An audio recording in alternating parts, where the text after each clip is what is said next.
Good policy and education can make health easier, more affordable, and more accessible. I know our current leaders at HHS and across the federal government are committed to the ambitious policies outlined in the MAHA strategy released last year that focuses on advancing research, aligning incentives, increasing public awareness, and fostering private sector collaboration to end the chronic disease epidemic. Specific efforts are already underway to fund and promote more whole, healthy food for Americans, address financial conflicts of interest in our agencies, fund research focused on disease prevention and reversal, and make institutions accountable to measurable health outcomes for all Americans. President Trump and Secretary Kennedy have invited a mature, candid, grand conversation about how our medical education and fixing perverse incentives can pull us back from the brink, and for this I am profoundly grateful. My professional history has prepared me to meet these very complex times as an innovative, unifying, and practical leader focused on reversing chronic disease. Over the past 15 years, I have treated thousands of patients in clinics and operating rooms. I have run my own medical practice and co-founded a health technology company that empowers individuals with metabolic health data to address blood sugar dysregulation, a problem now affecting over 50% of American adults and 30% of teens. In this role, I recruited leading researchers from Yale, UCSF, Brigham Young University, Cleveland Clinic, and more to support this effort. And the company launched a 10,000 participant academic industry research collaboration on early metabolic disease detection. I've held biomedical research positions at the National Institutes of Health, Stanford University, New York University, Oregon Health and Science University, and published this biomedical research in leading medical journals. I was recruited as a faculty course director at Stanford University, where I taught undergraduate and graduate students on nutrition and health. I have served as an associate editor of an international medical journal focused on prevention and disease reversal. I have spoken internationally on chronic disease and wrote one of the most successful health books of the decade, outlining a vision for reversing this epidemic through personal empowerment, culture change, and policy reform. I graduated from Stanford University with honors and from Stanford Medical School, where I was inducted by unanimous faculty vote into the Honor Society for Patient Care. In conclusion, mental and physical health are unraveling from shared root causes that we can fix. Preventable heart disease, our #1 killer in men and women, is emblematic of a nation with a broken heart. Diabetes, representing cellular energy collapse, is draining our human potential. Dementia, depression, and neurodevelopmental decline reflects a society losing its mind. Our bodies are telling us this current path is totally unsustainable. There is another way, a path that unites rigorous science with reverence for our miraculous bodies and planet and brings Americans and our medical institutions together around actual healing and prevention. This path is also economically sound, with the potential to save trillions of dollars annually. As I sit here in the early months of motherhood, I feel profound awe at the privilege we have as adults to create a better world for future generations, and that is why I'm here. As Surgeon General, I would call on every American and the Public Health Service to join in a great national healing, one that halts preventable chronic disease, makes healthy living the easiest choice, honors the body's connection to the environment, and puts America back on the road towards wholeness and health. I look forward to answering your questions. Thank you. Thank you, Dr. Means. I'll start. If confirmed, you'll be the nation's doctor. And to better understand your best medical opinion on various topics, I'll ask you some things that have been of concern to this committee. I have 7 things to ask in 5 minutes, so please be tight. There won't be trick questions. Do you believe that the abortion pill, mifepristone, is safe and should be prescribed without an in-person visit with a physician? Thank you so much, Senator Cassidy, for your question, and also thank you so much for meeting with me virtually before the hearing, and also to your staff for meeting. I think that every medication has risks and benefits. I think that all patients need to have a thorough conversation with their doctor and have true informed consent before taking any medication. Should there be an in-person visit required? This is, the question of whether there should be an in-person visit is out of the purview of the Surgeon General's office, but I do believe that every patient needs to have a very thorough conversation with their doctor before taking any medication. Unfortunately, in our current healthcare system, because of how overburdened doctors are, this often doesn't happen, whether it's in person or online. Do you believe that birth control is safe, should be widely accessible, including perhaps without a prescription? I absolutely think that oral contraception should be widely accessible. Just as I said with mifepristone, I believe that especially when it comes to oral contraceptives, we need to have patients having a conversation with their doctor about risks and benefits. Like all medications, oral contraceptions do have significant risk, and we need to make sure that women are empowered with information and informed consent before getting on a medication that's often prescribed for several years without follow-up. Tragically, next question, we've had 2 children die from measles in West Texas. We now have an outbreak of like 1,000 children almost in South Carolina area. You're a mom. We're on the verge of losing our measles elimination status. Would you encourage other mothers to have their children vaccinated against measles with the MMR vaccine? Like you, I'm a physician. I believe vaccines save lives. I believe that vaccines are a key part of any infectious disease public health strategy.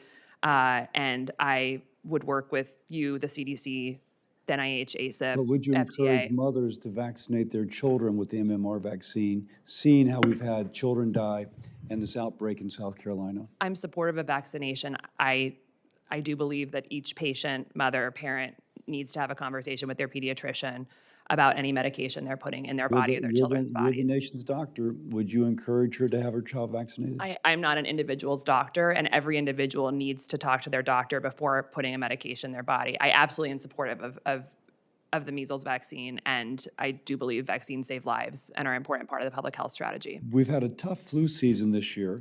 Would you, as past surgeon generals have, encourage Americans to get vaccinated with the flu vaccine? At the risk of sounding repetitive, I do think it's very important as a physician and to rebuild trust in public health to make sure that patients are encouraged to have informed consent with their doctor before getting any medication. I believe vaccines save lives. I believe they're an important part of public health. I also do not want to not encourage patients to have a conversation with their doctor. I think it's incredibly important, and informed consent is going to be part of building trust in public health. We've had an outbreak of whooping cough in Louisiana, vaccine-preventable disease. Children have actually died from it. Think about it, a child about the age of your child dying from a vaccine-preventable disease. And some have been scared to vaccinate their children because they've been told incorrectly that vaccines cause autism. Do you believe that vaccines, whether individually or collectively, contribute to autism? Senator Cassidy, you're a physician. I'm a physician. The reality is that we have an autism crisis that's increasing, and this is devastating to many families, and we do not know, as a medical community, what causes autism. The administration has just committed a huge amount of funding to look at the exposome of all environmental factors that could be contributing to autism, and until we have a clear understanding of why kids are developing this at higher rates, I think we should not leave any stones unturned. There's been a lot of evidence showing that they're not implicated. Do you not accept that evidence? I do accept that evidence. I also think that science is never settled, and I think that the effort to look at comprehensive cumulative exposures of our exposome into what is causing autism is important, and I look forward to seeing those results and sharing the best public health information with the American people. Well, I got through 5 out of my 7, so thank you for cooperating. Senator Sanders. Thank you. And like the chairman, I've got a lot of questions in a short period of time. I enjoyed your opening remarks, and I think you're right. This is a country that is sick in many ways. We need to focus on disease prevention rather than spending a huge amount of money on tertiary care. And I've enjoyed and appreciated some of the remarks you have made in the past. So let me just see if we're on the same page here. When I was sitting where Senator Cassidy is now, I fought hard to have much more substantive labeling on junk food. In fact, it's my view that we should not have food manufacturers selling junk TV ads. My understanding is you have come out against junk food ads on television. Is that correct? Yes. Can you just take 30 seconds to elaborate that? Would you use your position to ban junk food TV ads? Thank you so much, Senator Sanders, and I agree with you completely. I think there is so much that we agree on these issues. Just to be clear, the Surgeon General's office does not have the purview to ban this. But you have a voice. Absolutely, and that's a voice I would absolutely lend to talking about the dangers of ultra-processed foods and getting these advertisements off TV. This has long been a part of my message. I talk about it in my book. And Senator Marshall mentioned earlier ago the crisis we have in obesity, childhood obesity. And you have these manufacturers selling sugar-laden products that cause obesity. Yes. So you will speak out, and do I understand your view is you would fight to ban TV ads of junk food? I think you will be frustrated by how much I will be talking about ultra-processed foods. Good, I won't be frustrated, I'd be delighted. All right, let me ask you another area that we may have some agreement. As you know, the United States and New Zealand are the only two countries in the world that allow the pharmaceutical industry to advertise on TV. I believe we should ban those ads. How do you feel? I agree with you. Okay. I mean, just to elaborate, as you know, but for anyone who might be listening, you know, about 65 to 70% of the calories that our children are eating are ultra-processed frankenfoods made in factories that are so disconnected from their origin, source, and nutritional value that, you know, we're putting just nutritionally devoid food in our children. And then we wonder why we have an obesity crisis in children and why chronic diseases are rising as early as No, you're right. toddler years. So No, that's right. my vision in this role is to get more whole, healthy foods on American plates. And we spend a fortune. A fortune. We make people sick, and then we spend a fortune trying to keep them alive.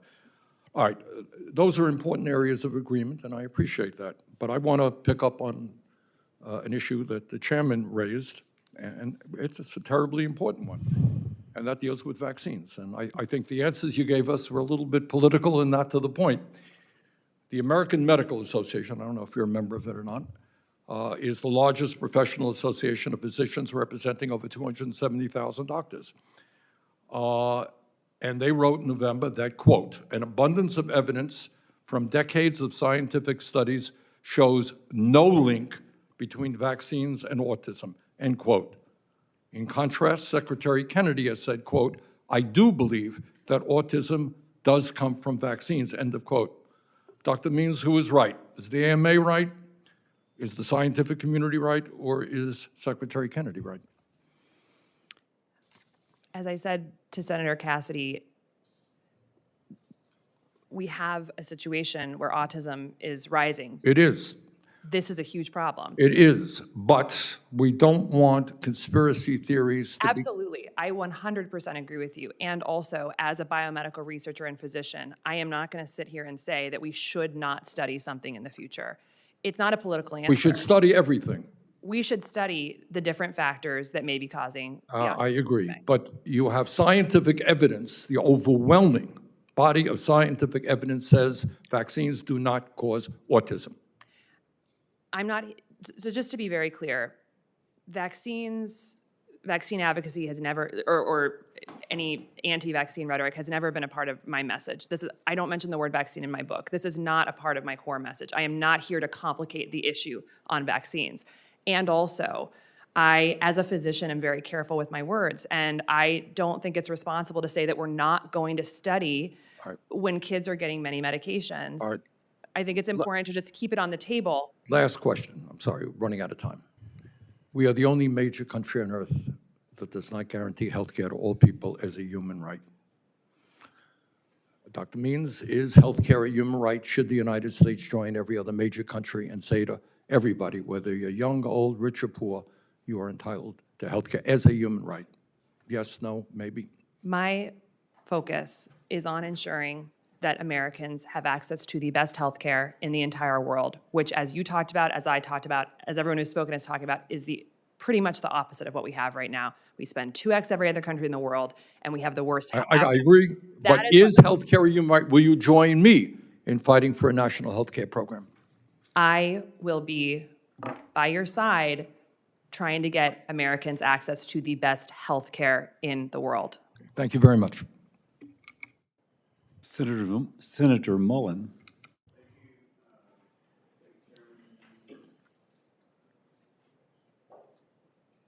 Thank you, Chairman. My green light was on. I thought my mic was on. I want to address a couple things. During the ranking member's opening statement, he talked about misinformation coming from this administration, and I just want to point out that the Biden Surgeon General, Dr. Murthy, was actually, a court actually ruled against him in 2023, the Fifth Circuit Court, for trying to censor free speech on social media. That's misinformation. And so for us just to throw out an accusation like that with no evidence when the ranking member was completely silent when that took place, it's really some hypocrisy there. When we start talking about healthcare not being affordable, the ranking member and I actually agree on that. The problem is you supported the same tools that got us to where healthcare is unaffordable, because ACA, affordable healthcare, which is completely unaffordable, has risen 3 times faster than inflation itself. Yet we still support it. Not we, you, the Democrats. Now, still I support a ACA. national health care program which will Yeah. cut the cost of I'm health sorry, care it's my per person. time. It's But you're my time. attacking me. No, You're I'm going pointing to out attack facts. me, I'm No, going to respond. I'm pointing out facts. You can say what you want. I'm just pointing out facts. No, The you're fact putting out lies. is that it is risen 3 times faster, and we know it. Yet we still want to sit here and defend it. The ranking member wants us to talk about all the death that is supposedly going to be happening because of President Trump and Secretary Kennedy, because how dare they look at a healthcare system that is broken and unaffordable and try to make changes. But yet the definition of insanity is what? Doing the same thing, expecting different results, so we should just sit here and accept it? And how dare we look into vaccines to just simply look to see if maybe vaccines may be a partial cause to autism when it's rising at a rate faster than any country in the nation? How dare us look at science? Oh my goodness, science is supposed to be perfect? I thought science was always supposed to be studied. I'm for looking into it. As a father of 6 kids, yeah, I want to look into it. I want to know what's causing it, and I will turn over every stone. And so Dr. Means, thank you for saying I want to turn over every stone. Good on you. I'm not a doctor. I'm not sitting here trying to say we shouldn't do something. I'm saying let's go after it. Let's look at it. Let's question what we're doing. Let's look at the healthcare system. We can agree on that one. I just don't want to socialize it. But we can agree that it is absolutely not affordable, 100% not affordable. Yet it was supposed to be affordable. That's what we was sold by Obamacare. So how about we work together and say, hey, so scrap ACA, admit it doesn't work, admit you guys made a mistake, and let's work at something with President Trump to make affordable health care healthy and affordable for everybody. But there's zero chance you guys could do that. Zero chance. Yet everybody we bring up here, you guys chastise for trying to make changes. God forbid we change and go after and try to fix our broken system. Anyways, I ranted too long. Let's talk about some. Yes, you did. I'm sorry, I didn't ask your opinion on that. And if I cared about your opinion, I would ask you, but I don't care about your opinion. Well- You're part of the system. You're part of the problem. You've been sitting here longer than I've even been alive. This is your problem. You should have fixed this a long time ago. You've been railing on it so long. What have you I've been doing? decided not to run for Surgeon General. You're the nominee. I've That decided not is to accept definitely- that nominee. That is definitely something we would never accept. Ma'am, what's your passion about health care? What brought you into this? Thank you, Senator Mullen. For all of us, I'm just going to take a deep breath. My vision for Surgeon General and for the future of America is to get more healthy, whole food on Americans' plates and to work to systematically encourage our healthcare system to focus on the root causes of why we are sick and not just reactive sick care. This is my passion. This is why I was put on this earth. We have an incredible healthcare system. It's amazing. It's produced miracles. If we have an acute issue, absolutely you want to be in America to get that fixed. But 90% of healthcare costs are now going to chronic diseases. And frankly, having practiced, I've seen thousands of patients, worked in this system for almost a decade in clinical medicine, it's not the focus of what we as doctors are incentivized to spend our time on. It's not what's reimbursed, and this is a problem. Medical education doesn't focus on these modifiable root causes of diseases. The science is showing us through amazing emerging work in systems biology and network biology that the physiologic causes of the vast majority of diseases that are taking American lives and torturing and shortening our lives, even in our children, are connected by shared physiology and shared root causes. We need to upgrade the paradigm of the American healthcare system to educate and treat in that way. It is by far the most efficient way to treat, of course, because if we're addressing shared root causes, we're going to be able to stop the whack-a-mole medicine that's not working for us and that is so costly. And so my passion is to help work with the AMA, work with medical schools, work with Democrats, Republicans, all sorts of agencies across the government to ensure that we really move the needle on shifting the American healthcare system towards root causes. I know we can do it. There's political will. It's what Americans want. Even the medical schools are on board, but we need a vision to get there. Thank you. Senator Murray. Thank you, Mr. Chairman. Thank you, Dr. Means, for being here. Let me start with this. You called birth control pills, and I'm going to quote, a disrespect of life, and you said Americans, quote, use birth control pills like candy.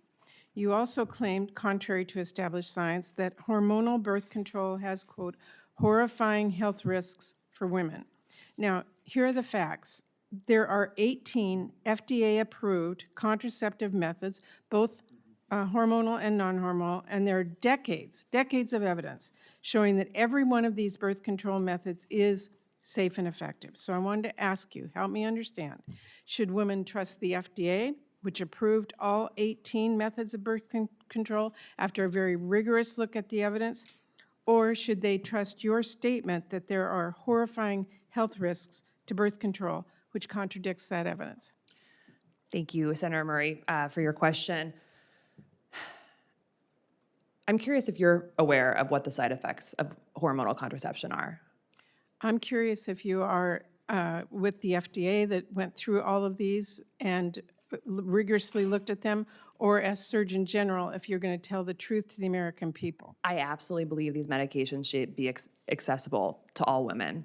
And also, all medications have risks and benefits, and in our current medical climate, with the burden on doctors, doctors do not have enough time for thorough informed consent conversations. Some of the horrifying side effects of birth control that I have mentioned include blood clots and stroke risk in women who have clotting disorders, who are smokers, So who is have it obesity. general? No, it's not general. I'm very careful with my words, and when I say those comments, which are taken out of context, I'm speaking about particular women that can be hurt if there is not informed consent about their medical history, their lifestyle exposures, and their family history. I want those women, and I know you do too, to be able to have a thorough conversation with their doctor and know whether they are at higher risk for side effects when prescribed the saying medication. that is one thing, but saying on, different shows that birth control pills are a disrespect of life is very different. I am very passionate about Very women's health, and I think it is Saying that disrespectful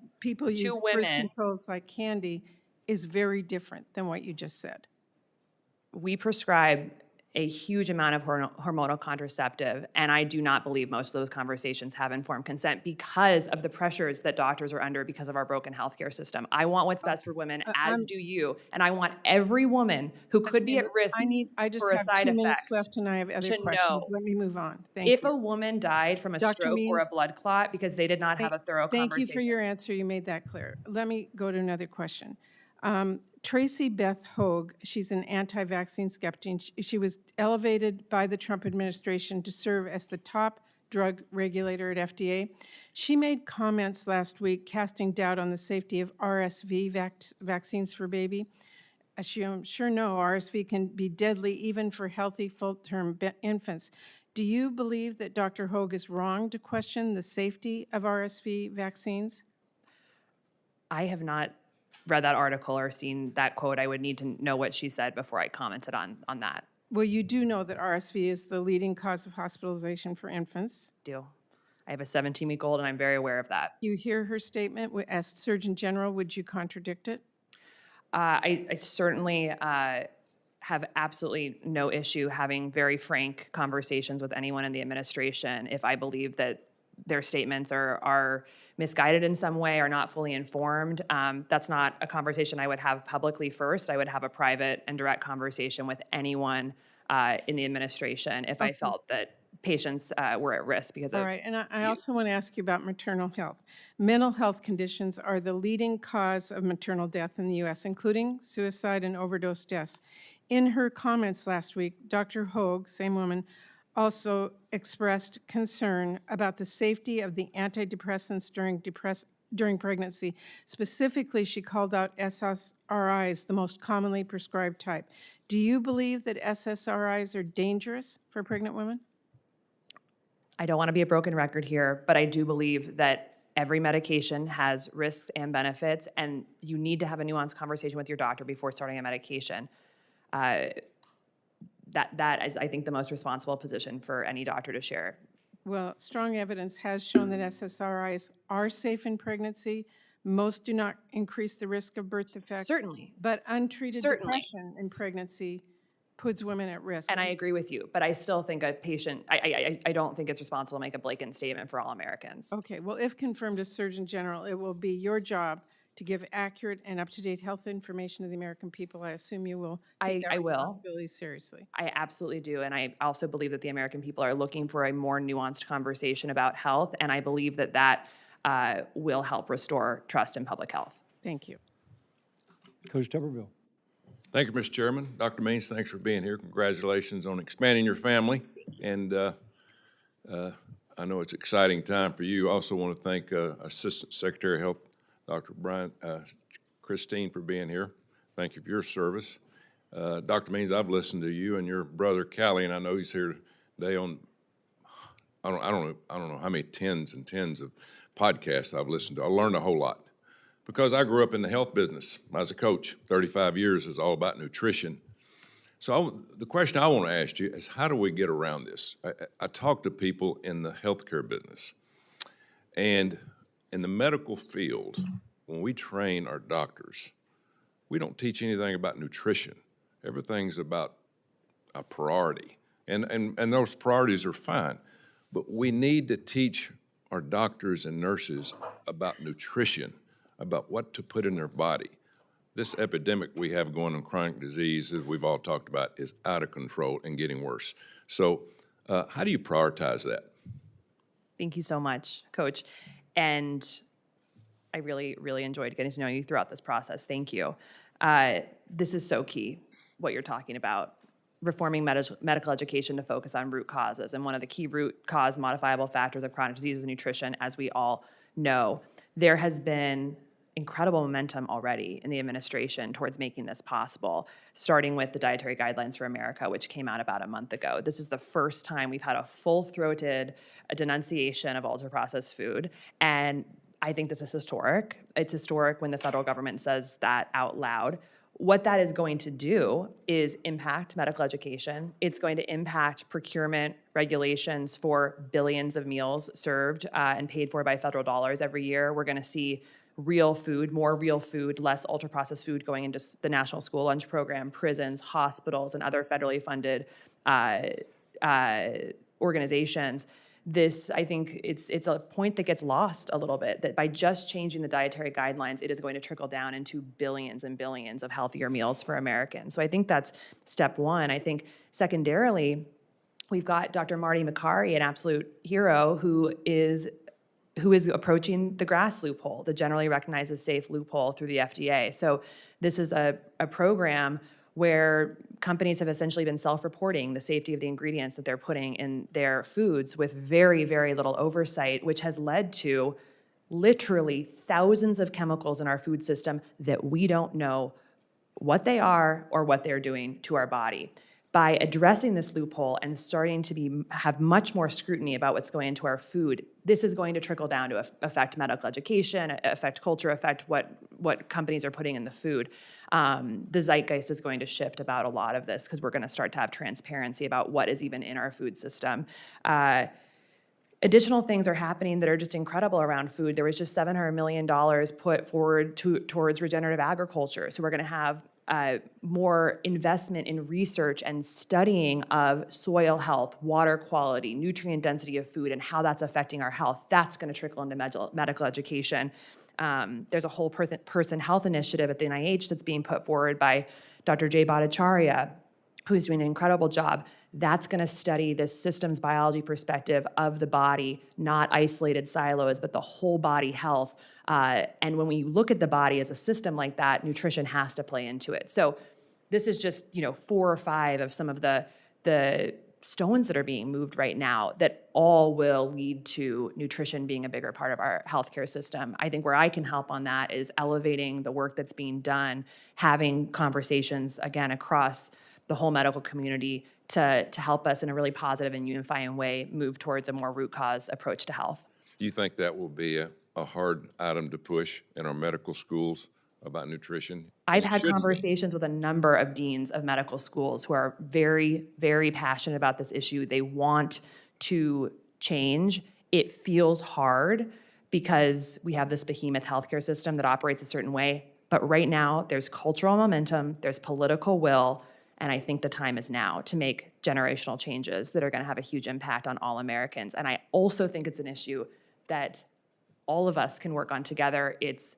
non-controversial, it's positive, it's unifying, and I think that's what we need right now for Americans. It's all about educating people, and sometimes people don't want to be educated, but I think the Surgeon General and our whole Department of Home Health and Human Services, I think everybody's on board with that. And if we do that, what Senator Sanders was talking about the $5 trillion a year we spend, we can't afford to do that anymore.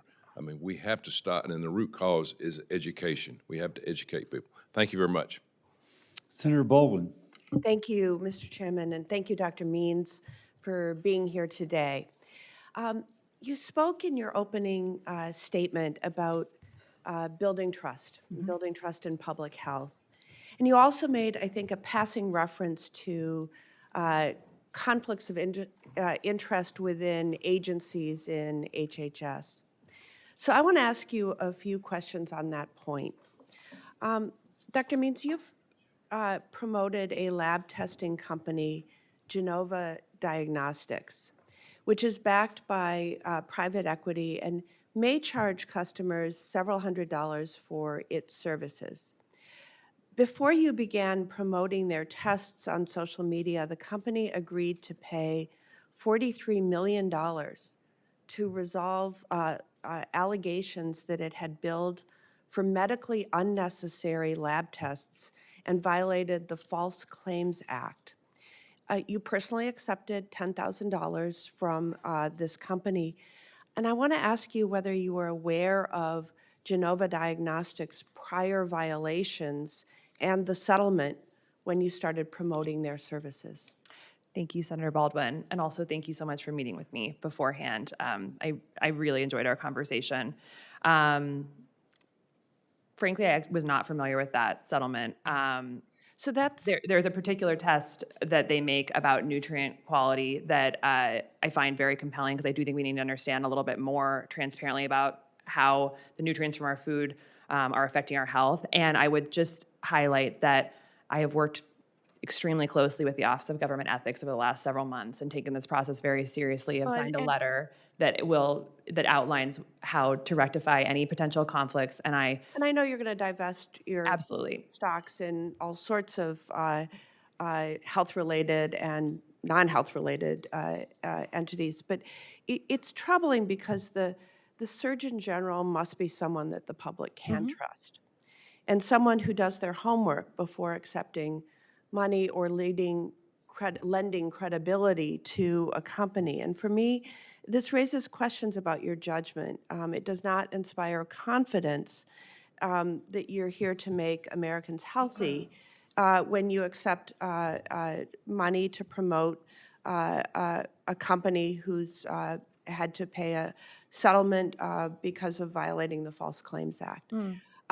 Dr. Means, you have also promoted a range of supplements, including those that claim to promote longevity and detoxification. You made at least $325,000 from promoting supplements since the beginning of 2024, according to information provided to this committee. This includes nearly $135,000 for a so-called longevity supplement and $46,000 for wellness teas and elixirs, both of which can cost upwards of $100 a month for somebody consuming them. Your company, Levels Health, offers continuous glucose monitoring and AI-driven health insights. And a full membership, and I'm not sure what all a full membership involves, but costs $1,500 a year. And that's about a whole month's average rent for a one-bedroom apartment in Milwaukee, Wisconsin. So do you really believe that most Americans can afford to spend upwards of $1,500 a year on your supplements and programs? And is that one of your solutions to our nation's health problems? Thank you for the question. I certainly don't think every American needs to be wearing a glucose monitor. I think that we have a monumental blood sugar problem in this country that underlies most of the leading causes of death in this country: dementia, cancer, diabetes, heart disease, stroke are all connected by metabolic dysfunction and elevated blood sugar. And my work on using entrepreneurship as a tool to bring and study new tools that can help us understand our blood sugar better, I believe I'm very proud of. And as I mentioned in my opening statement, Thank you for that statement and those observations, Dr. Means. and that You say research you that we've want done to with the company address- is meant to benefit all Americans. Yeah, It does and not that's what I necessarily want mean to that tie up in my remaining 12 seconds. Dr. Means, you say you want to address chronic disease, but 1/3 of low-income adults have 2 or more chronic conditions. They need an affordable solution. Groceries are too expensive. Healthcare is too expensive. Health insurance premiums have skyrocketed because of Republicans' refusal to extend the tax credit and cuts to Medicaid. 15 million Americans are losing their health insurance. People cannot afford their prescription drugs. So you've said that our healthcare system is broken, but it seems to me that you've spent your career sort of making money off the flaws in the system, and I'm left wondering how the American people are supposed to trust you to put their health and safety first, not profits. Those are incorrect characterizations. I appreciate your comments, and I do look forward to working with you and on your priorities. And I absolutely am committed to giving Americans the best public health information possible. And like the comments I made prior, I think some of the movement in our administration towards making healthy food more accessible are going to impact all Americans in a very positive way. And I look forward to helping on that and many other issues that make healthcare accessibility much easier for all Americans. Senator Husted. Thank you, Mr. Chairman. Dr. Means, thanks for being here today. I'm going to try to get through pesticides and mental health for our children, if I could. I want to thank you for what you're trying to do to raise awareness about healthy eating, healthy foods. And since your nomination, and though I've had a lot of questions from farmers in the agriculture community in Ohio about your comments on pesticides. And you will not regulate pesticides in your role, but your views will impact American consumers and what they believe about what's healthy and good for them. What is a pesticide? I would just put a little poster up here, and why do we use them? Because this is the kind of thing we try to prevent. This is an earworm. This is the kind of thing that destroys our crops in all across the country. Corn, wheat, soybeans, fruit, and vegetables. If you have If we fail to use, proper pesticides, it will drive down yields of 20 to 50%, even more for fruits and vegetables, the very things we want people to eat more of, which will restrict the supply chain, make food less accessible and more expensive if we can't have proper crop yields and use more land, more resources, et cetera. And so, given all those facts and given what the concerns are, please just share your views on pesticides for what they mean to the average consumer of food in our grocery stores. Thank you, Senator Husted. And thank you so much for meeting with me prior to this hearing. This is a very complex issue. And what I would just want to start by saying is that I have the utmost respect for the American farmer. And I think just like doctors, farmers are in an impossible situation right now, where we have developed an agriculture system that is dependent on chemicals that are toxic to have an affordable food supply. And that's not good for farmers, it's not good for consumers, it's a complex issue. And obviously changing anything overnight would be devastating to the American farmer and the American consumer. With that said, this administration is committed to understanding what's in our food and how it's affecting our bodies and how cumulative exposures to various chemicals in our environment is affecting us. And that is a core, profound, long-term, deep passion of mine as someone who thinks about how our environments and the system that we live in is affecting our health in the midst of this monumental chronic disease epidemic. And certainly pesticides, herbicides, insecticides is something we need to look into as part of that cumulative exposure. So it's a complex issue. It's very sensitive for farmers and for American consumers, especially mothers, because we want to have the safest water and the safest, food supply in terms of what's on it. But I understand the nuance of these issues and that changes need to be made thoughtfully with full respect for American farmers and the constraints that they're under. And also, eventually we are going to need to move towards a more sustainable way of growing our food that decreases our reliance on toxic chemicals that are hurting human health. I think there are incredible movements happening within the administration. Like I mentioned, the $700 million going towards regenerative agriculture transitions, precision agriculture, and the private sector collaboration that may be using technology to help be more precise with pesticide spraying. And I think those are all positive developments. But at the end of the day, we do need to understand how these chemicals are affecting our bodies and work towards creating the safest Great. food system. I have one more, three quick questions for you. It's on mental health of our children. And I'm going to ask all three of them to give you a chance to respond. Do you believe that smartphones and social media are negatively impacting the health of America's children? What age should a child have access to a smartphone and social media, and what would you recommend? Would you recommend banning smartphones in America's schools?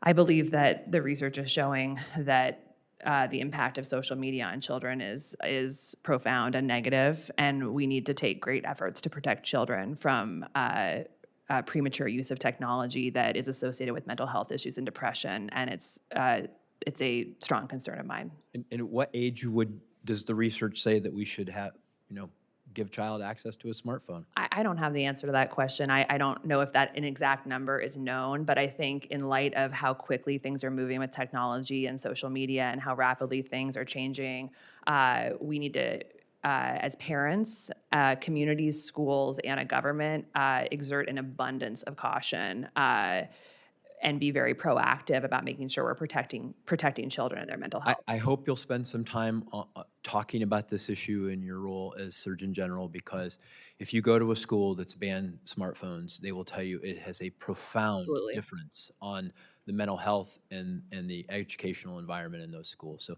thank you. For being here. We'll now go to Senator Murphy, and for the awareness of the members, after Senator Murphy, we'll take a 15-minute break for the benefit of Dr. Means, and more importantly, the benefit of her child, and then we'll return 15 minutes, as said. Thank you, Mr. Chairman. Good morning, Dr. Means. Dr. Means, are you familiar with FTC policy that requires those who are recommending products online to disclose their financial connection to those companies? In particular, the document from the FTC says this: if you endorse a product through social media, your endorsement message should make it obvious when you have a relationship with the brand. Are you familiar with that? Certainly. That guidance.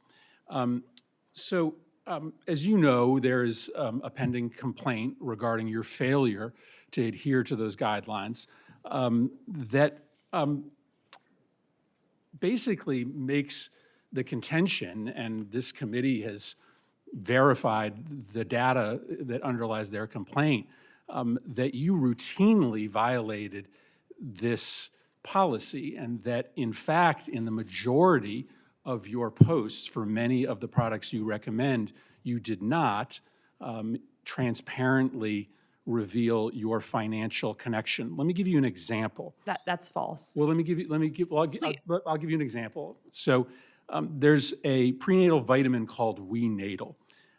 Your filings before this committee show that you started receiving compensation in the spring of 2024. And yet in September of 2024, you posted a video saying that you had no financial relationship to the company, just a big fan. And then in October, you said, not sponsored, just love these. But in fact, you have documentation before this committee that showed when you said those things, you had a financial relationship. You had already started receiving money from that company.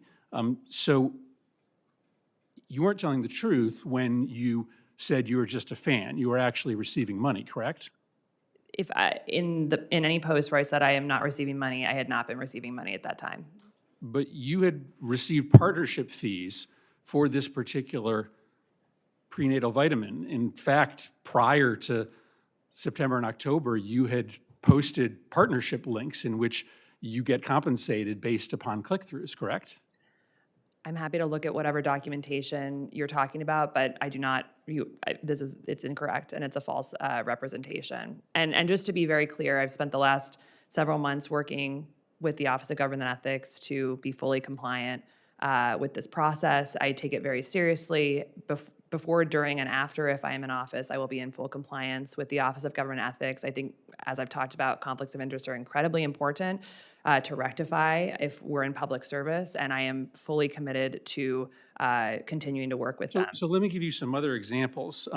Function Health, which is your lab testing platform, data shows that you disclosed your partnership with them less than a third of the time that you recommended their services online. Genova Diagnostics, you disclosed your sponsorship in only 2 of the 9 times that you promoted Genova. Daily Harvest, you disclosed your sponsorship in only 3 of the 14 posts recommending that product. Zen Basil Seeds, you disclosed your partnership only 2 out of the 13 times that you recommended the product. This seems systemic. It seems that in the majority of instances in which you were, as a medical professional, recommending a product, you were hiding the fact that you had a financial partnership. You seem to be in regular willful violation of the FTC rules. That is concerning as someone who agrees with Senator Cassidy that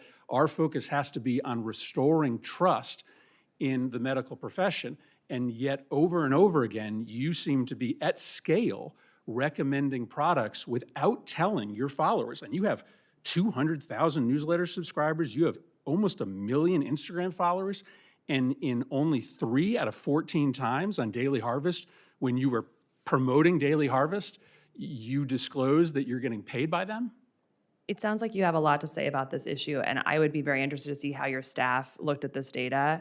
I have a strong feeling that the way in which they gather this data is done intentionally to create these claims that you're making. Well, I have the backup here. I mean, will you acknowledge that in many instances when you were promoting these products, you did not disclose that you had a financial relationship? I don't think that's true. If it has happened, if it inadvertently has happened, I would rectify that immediately. However, I would be interested to see how your staff gathered this data. I'll be happy to send it to you. And I will conclude by saying I'll that send it to all the committee members. I mean, it's pretty incontrovertible evidence. I take conflicts of interest incredibly seriously. I've worked diligently diligently with the Office of Government Ethics to make sure that conflicts are addressed thoroughly. The committee will stand in recess for 15 minutes. Thank you.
Thank you for everybody being back. Senator Marshall defers to Senator Collins. Thank you, Mr. Chairman. Welcome, Dr. Means. Addiction and drug overdoses are a major problem for families and communities in my state of Maine and across the nation. I am concerned that in your book on good energy, that you urge readers to consider psilocybin-assisted therapy. You also said that you were inspired to try psychedelics in what I can only describe as an internal voice that whispered, "It's time to prepare." Illicit drug use remains a huge problem in this country, and this didn't happen in your teen years. According to your book, in 2021, you began using illicit psychedelic mushrooms. So my questions to you are twofold. One, do you stand by what you said in your book, encouraging people to try psychedelics? And second, as Surgeon General, should you be confirmed, how would you speak to the American people about the use of illicit drugs? Thank you so much, Senator Collins. And I also thank you sincerely for engaging so deeply with my work and learning about me. This is a very important question. And I would start by just saying that I believe what I would say as a private citizen is in many cases different than what I would say as a public health official. Joining a team where the purpose of this role is to communicate absolutely the best evidence-based science to the American people to keep them safe, thriving, and healthy. And when it comes to psychedelic therapy for mental health issues, I think the science is still emerging. And so it would certainly not be a recommendation to the American people to do that under no circumstances. I do believe that there is exciting work being done in this area that needs to continue on psychedelic therapies for PTSD and veterans, for mental health issues. And some of the researchers who are doing this work have said it's some of the most promising and exciting of their entire careers. So I look forward to following that, but to be very clear, under no circumstances would I recommend that to the American people in this role. Our illicit drug use problem in our country is monumental and severe, and I look forward to working with you on these issues that are so important. What did you mean by saying that you heard an internal voice whispering to you saying, "It's time to prepare"? Yeah, in that passage of the book, I'm referring to my mother's passing, which happened. She got a diagnosis of pancreatic cancer about a week after that experience. And in my meditations and prayers at that time, I was having a deep sense that something ominous was coming. And so that's what that's referring to. I think when I speak of spirituality, and I do believe Americans are ready to hear about spirituality as it pertains to medicine. 80% of Americans are spiritual or religious. There's amazing evidence coming out of Columbia University, the lab of Dr. Lisa Miller, that spirituality has a large impact on health outcomes. And, so certainly that's a personal anecdote. But I again am committed to sharing only the best solid science with Americans on how to be healthy. I understand totally what you're saying about spirituality, and I'm sorry about the loss of your mother. It's the link to illicit drugs that I'm having a hard time with. But I have very little time left, so I want to go to another issue, and that is in the staff interview when you were talking about wasteful spending, you referred specifically to money that NIH spent on Alzheimer's research that, quote, proved to be fraudulent. And you were referring to the amyloid plaque research replication issue that was discussed in the New York Times. That story, however, has been largely debunked and countered. So I just want to make sure that I know for certain whether you are for vigorous research on looking at a wide variety of factors when it comes to Alzheimer's disease and other dementias. Unquestionably, full-throatedly, yes. This is one of the most devastating diseases facing Americans today. It's one that I'm very passionate about, particularly in light of research showing that early onset Alzheimer's dementia in as early as the 50s is starting to rise at a significant rate. I believe that we need to be studying, like you said, all the different medical, genetic, lifestyle, environmental factors that can be contributing to this. And when I look at the research that, some of the research that I'm very excited to elevate in the conversation, if I'm confirmed, I'd point to the Lancet study from 2024 about the modifiable risk factors for Alzheimer's dementia, which I'm sure you're familiar with, which showed that with 14 modifiable factors, we could reduce 45% of Alzheimer's dementia cases. This is incredible. This isn't really the type of research that we've been hearing from the medical community. We hear a lot about drugs. We hear a lot about interventions that slow decline once we're sick. But that's the type of research, like from the Lancet, major medical journal, that I really look forward to elevating, supporting further research like that can really help Americans be empowered to prevent this disease when we can. Thank you. Senator Kim. Thank you, Chairman. Thank you for coming out, and congratulations on the new baby. I wanted to just ask you about the role of the Surgeon General, the different aspects of it. So one of it is about issuing public health advisories, is that correct? Yes. I wanted to just ask, are you currently able to write prescriptions for patients?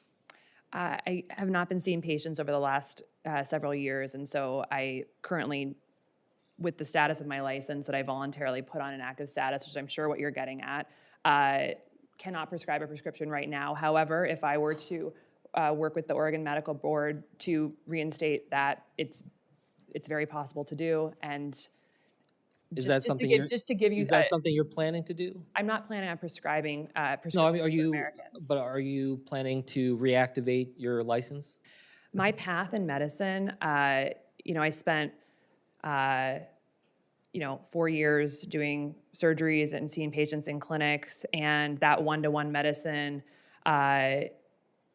it's valuable, but my path took me down a different road to have a one-to-many approach to affect the root cause of why we're sick in America. And I've had a very successful. So you're saying you're not going to pursue reactivating your medical license in taking this job, is that correct?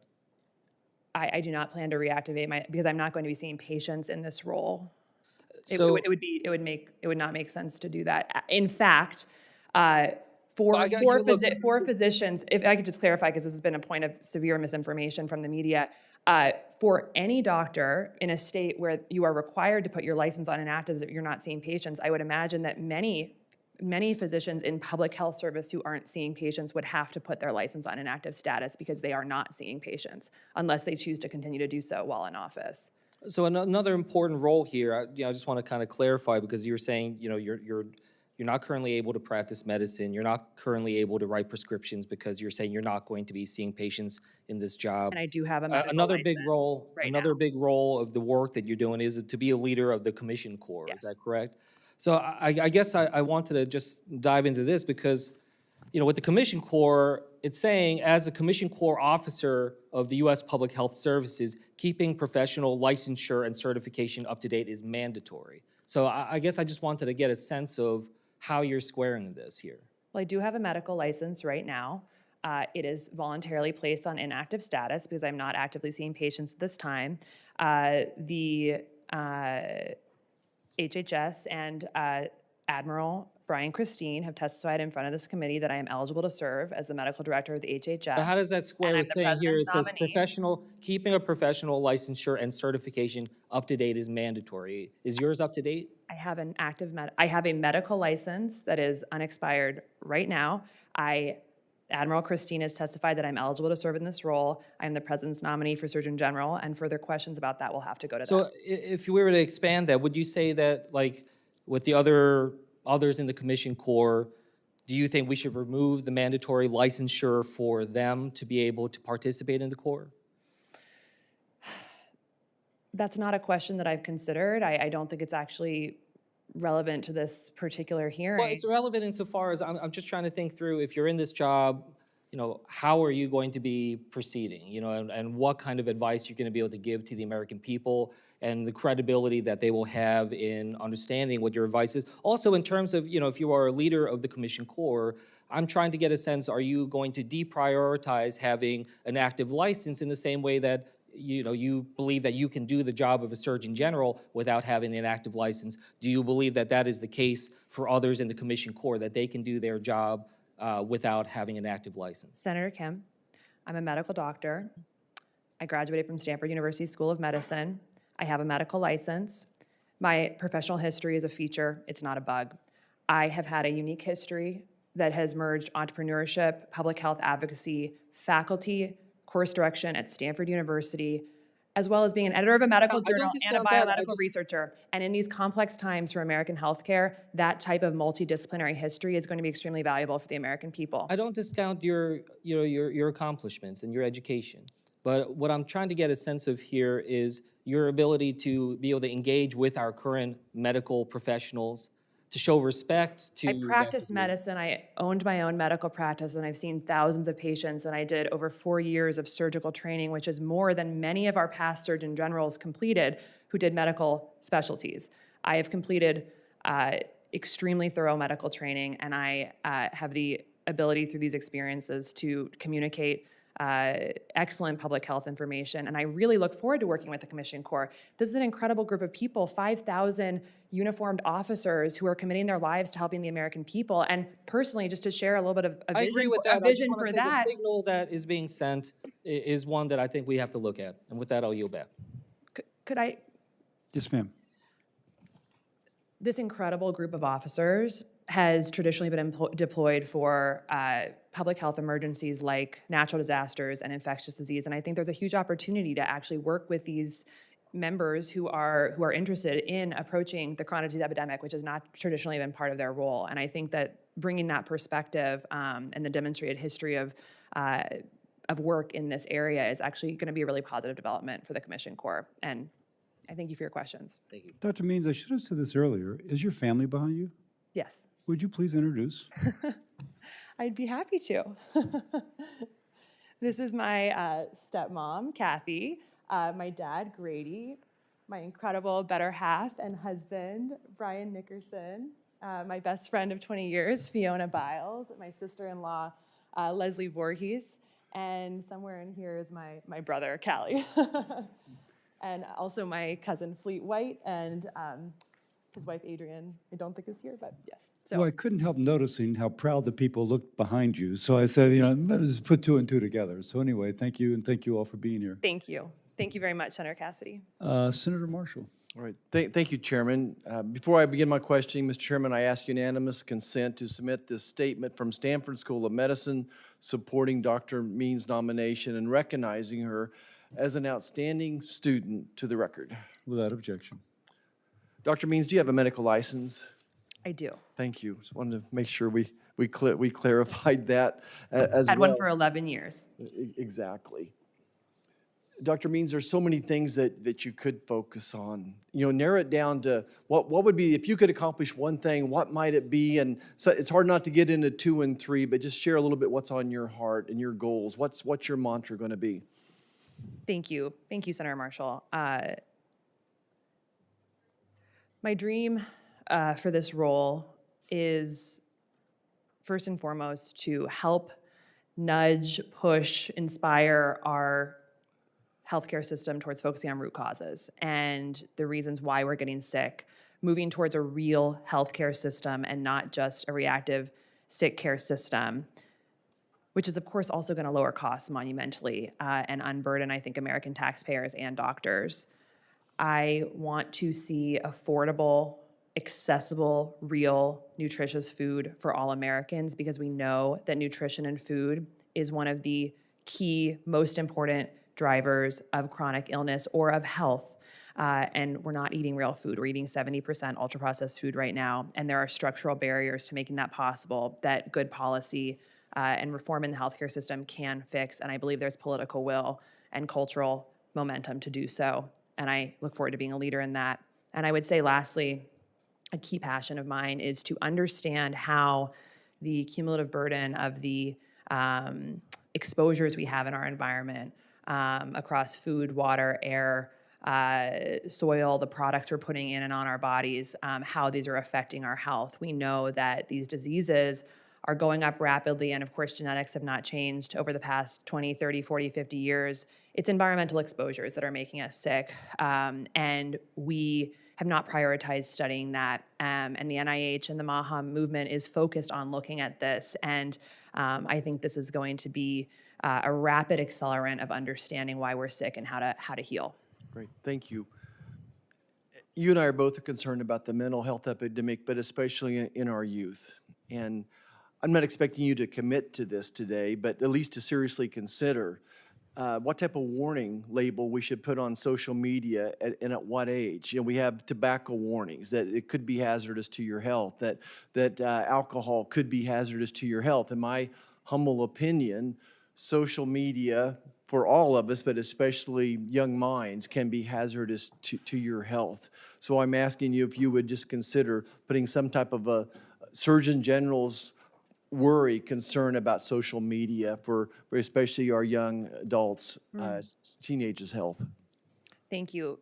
This is an area where I believe the last Surgeon General also did incredible work. And, you know, obviously researchers and thinkers like Jonathan Haidt are doing great work on this and getting really the message out there into culture of the problems. And I am committed to working with you and truly anyone within the medical establishment, the tech world, and the government to make sure that we're protecting children from harms of social media and of excess screen use. You know, when we think about the world we want to see for our children, I think all of us know that we want to see our children outdoors, feeling safe, playing in the sunshine, joyful, interacting with other children, thriving, playing, and that's the world that I vision for my child and for all American children. And I think part of getting to that vision is making sure that we're being very judicious about how we address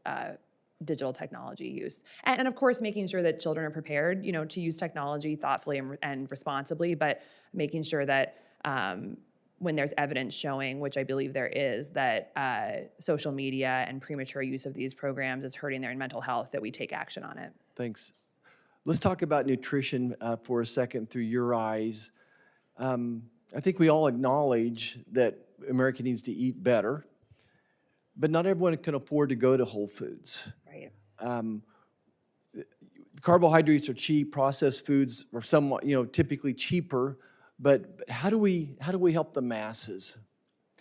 This is the most important question because obviously if it's not the easiest and the most accessible choice, it's not going to be sustainable for all Americans, which is what we need. This is why I'm so supportive of some of these systemic changes that are happening. So the Dietary Guidelines for America, like I mentioned, just by changing that and calling out no more ultra-processed foods full-throatedly, which is what they did, this is going to feed into billions and billions of meals per year of changing procurement towards local, organic, whole foods for kids, military, prisons, hospitals, organizations that are getting federal dollars. So that's going to make billions of meals more accessible for people through federal dollars.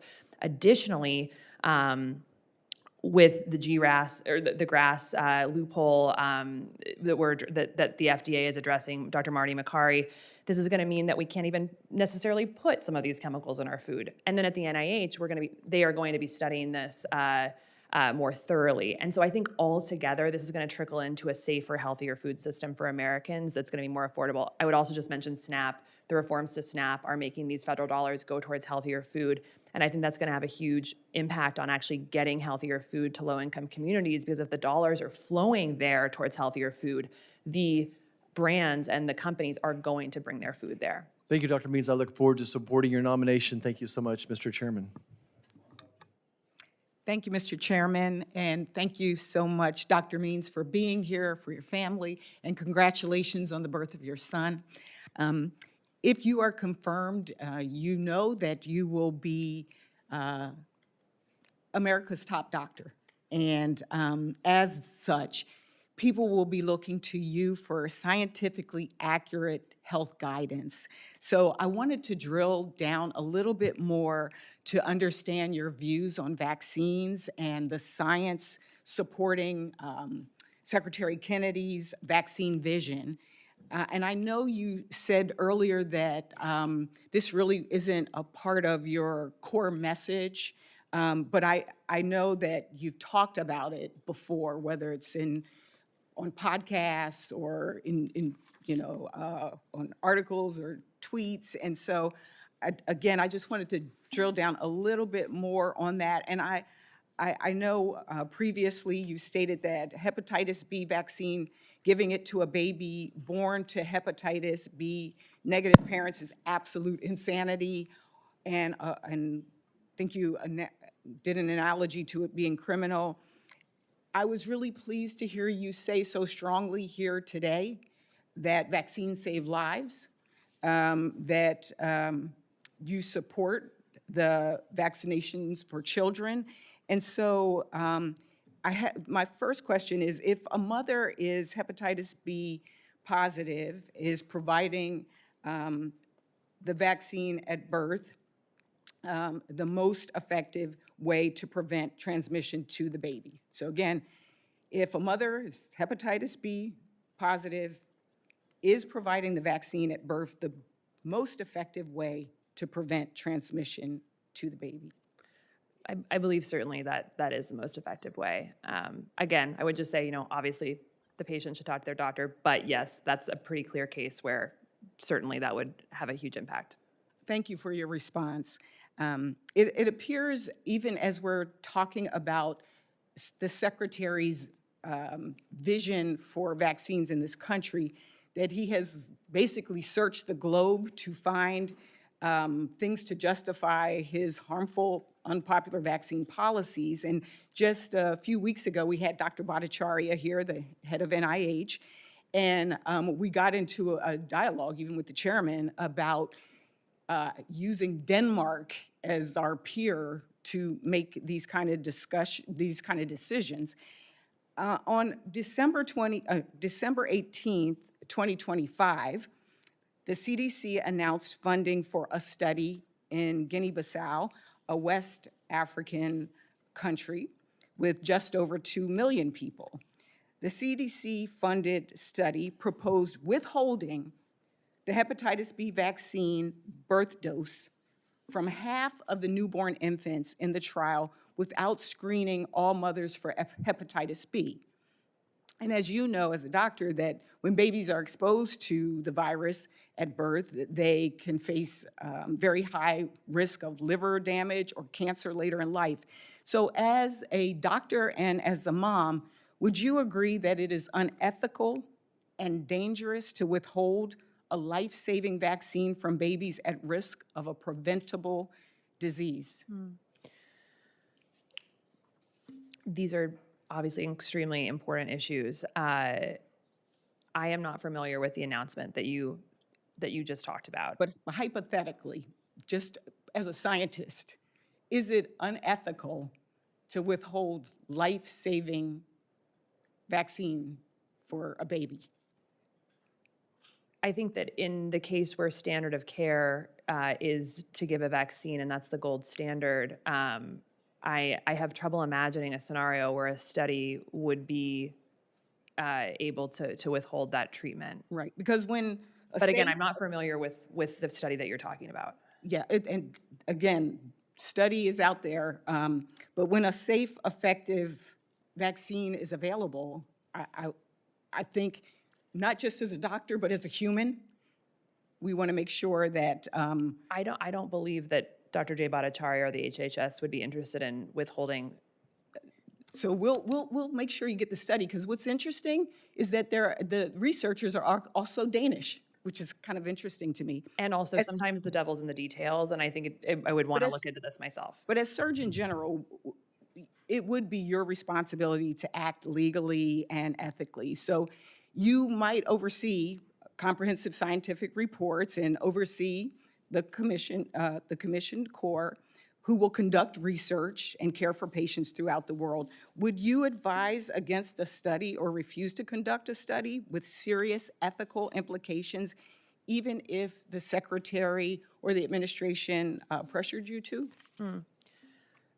Certainly as a physician, as a person, as a mother, ethical concerns are of top priority to me, protecting patients, protecting children.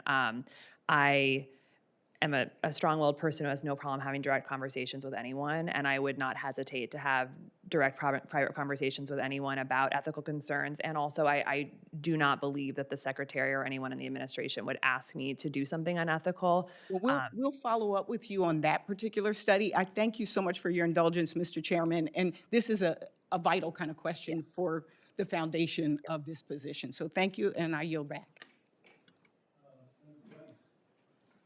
Thank you, Mr. Chairman. Dr. Means, the Surgeon General is first and foremost the chief spokesperson for Americans' health. Wouldn't you agree?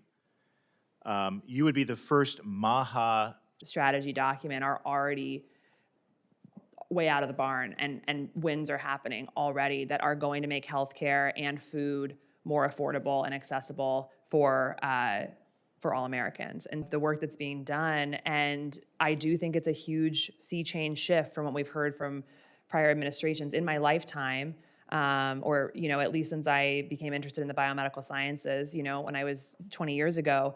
I have not heard at the federal level this sort of just impassioned, brave approach to talking about busting through, industry potentially conflicts in our research, the corporate capture of our agencies, and our health organizations, and just saying we're not going to stand for this anymore. We're going to put American health first, and not just in a reactive way, but in a proactive way. So all that is to say that I think we're going to see monumental progress over the next several years. And my deep hope is to be a unifying, practical messenger that brings people together around issues that I think every family cares about. There's not a person in this room who doesn't have a family member or a friend or know a child who's dealing with a chronic health issue.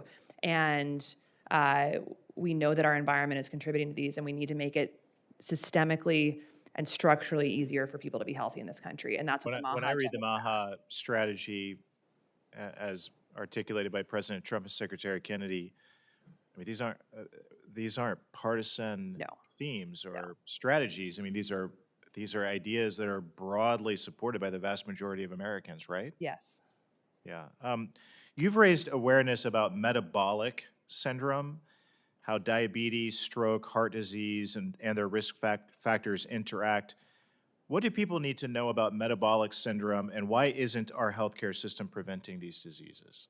Thank you for that question. This is one of my favorite topics in the world. So metabolic dysfunction and metabolic syndrome is referring to, not to get too technical here, but fundamentally it's the way our cells make energy and power themselves. We have trillions and trillions of cells in our body. They all need energy to work properly. Without that, we'd fall apart. Unfortunately, the vast majority of American adults now have metabolic dysfunction. By some studies, 93% of Americans, adults, have at least one biomarker of metabolic dysfunction, meaning there's this fundamental whole body cellular energy production problem that we know is deeply related to our diet and our lifestyles, that then underlies diseases emerging all over the body, things like dementia, cancer, chronic liver disease, diabetes, obesity, heart failure, heart disease, stroke, et cetera. And so this is this systems biology approach that I'm talking about, that our healthcare system is not currently incentivized to look at the body as a whole system. We have over 100 medical and surgical subspecialties, and they are incentivized to look at one small part of their body. We need to bust that open, look at the body as a system, take the latest research on this unified sort of approach to health, and then start to transform clinical practice into that way. If we do that, we can help people earlier understand what's going on in their body and hopefully prevent some of these catastrophic diseases as people get older. But So, there's nothing partisan about that, right? no. Yeah, I didn't think so. Something else I don't think is partisan. You've been outspoken about the infertility crisis in America. More and more couples have trouble conceiving as so many women struggle to have healthy pregnancies. Why is that? Yeah. So infertility is going up in our country, male and female infertility. It's going up about 1% per year. Up to 26% of women globally have a type of condition that can lead to infertility called polycystic ovarian syndrome. This is a disease I'm very passionate about because it actually goes hand in hand with metabolic dysfunction. There's certainly genetic aspects to it, but many lifestyle features as well. Right now, the current standard of care for PCOS is to prescribe medications for the metabolic dysfunction and for the hormonal imbalances. But what the research has actually showed us, good research, is that very targeted interventions on our diet, for instance, there's a particular study I'm thinking of that did a ketogenic Mediterranean diet, and in about 16 weeks, nearly all participants in the study reversed their PCOS markers just with a dietary intervention. That's one study. I'm not saying that should be the gold standard. However, this is not information we're hearing. It's not information we're giving to women in OBGYN's office, and I think that's really something we need to change. We need to give people empowering information about how to take their health. Thank you. My time has expired. For the Wax record, poetic, sorry. no problem. And I'm just being a little heavy because we're running out of time. And for the record, what Blunt Rochester was bringing up was a CDC study by press reports which bypassed the career scientists but was pushed by the director's office. It was later suspended because Guinea-Bissau said it was unethical, at which point the Trump administration pulled it back. So just for the record. And next will be Senator Kane. Thank you, Mr. Chair. Thank you, Doctor.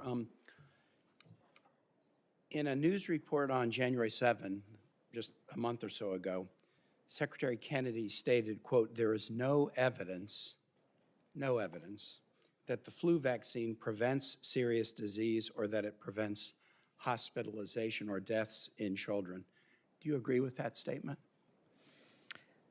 Senator Kane, as I've said, I believe vaccines save lives and are an important part of our. But I'm not asking about the general. I heard that testimony earlier, but the statement is there is no evidence that the flu vaccine, and I want to be scrupulous about this, prevents serious disease or that it prevents hospitalization or death in children. You're an MD. Your qualifications have been much discussed earlier. Do you agree with the statement that there's no evidence that the flu vaccine prevents serious disease or that it prevents hospitalizations or death in children? I have not personally seen that quote or that article. I would Let's set- want to review it I'm gonna set the before I quote aside. comment on that. Okay, I'm gonna set the quote aside. I'll introduce for the record an article, CBS News. RFK Jr. says it may be better if fewer children receive the flu vaccine, dated January 7, 2026. Without objection. Let me set aside the quote and set aside Secretary Kennedy and set aside the article. Do you believe that there is evidence that the flu vaccine prevents serious disease and prevents hospitalization or deaths in children? I believe that all patients should talk to their doctors. And so do I, and that's not what I'm asking you. Your qualifications have been much discussed. There is a mountain of evidence about this. Do you believe that there's no evidence that the flu vaccine has efficacy in reducing serious injury or hospitalization?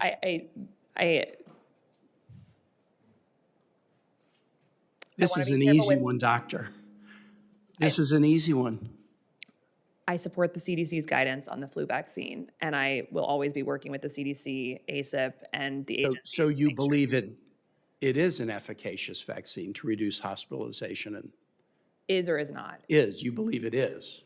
As I said, I support the CDC's guidance on the flu Well, vaccine. let me just say, Do you think the flu vaccine reduces the risk of hospitalization or serious injury? I've You're- said it. you're a I'll repeat doctor. it. I believe vaccines save lives. I The believe flu- they're an the flu important part vaccine. of public health strategy. The flu vaccine, does it reduce the risk of injury or At hospitalization? the population level, I certainly think that it does. Let me introduce for the record, if I can, Mr. Chair. CDC seasonal flu vaccine effectiveness studies dated May 30, 2025, from the CDC that goes into this in some detail. Without objection.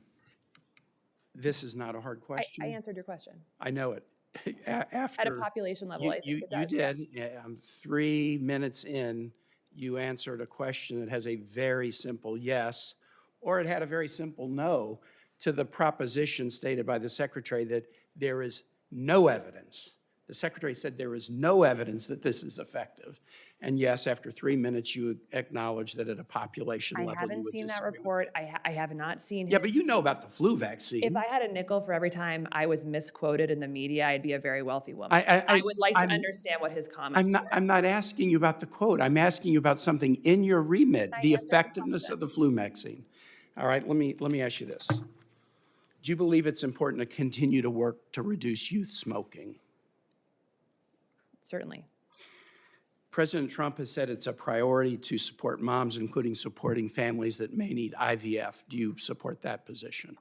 I know the administration is strongly in favor of IVF, and I think people should have access to the best Right. quality fertility treatments. And also, my core message has been about how we are missing the mark on our fertility conversation. I just was asking about IVF. Yeah, And certainly. finally, the Secretary and the President have talked about radical transparency in healthcare. You believe in that? Yes. Okay, then I'm very puzzled, not by you, but I'm puzzled about why the administration eliminated the CDC Office on Smoking and Health. It was the only federal entity running the campaign to promote smoking cessation. They eliminated it. They've eliminated whole programs at the CDC working on maternal health, including the center tasked with publishing data on the effectiveness of IVF clinics. They've eliminated the CDC's Freedom of Information Act office. They've repealed the Richardson waiver, thus reducing public participation in the creation of HHS rules. I'm glad that you support smoking cessation. I'm glad you support work on IVF. I'm glad you support radical transparency. I'm puzzled by why the administration doesn't. I yield back. Senator Hawley. Thank you very much, Mr. Chairman. Dr. Means, good to see you. Congratulations on your nomination. Congratulations also on the birth of your child.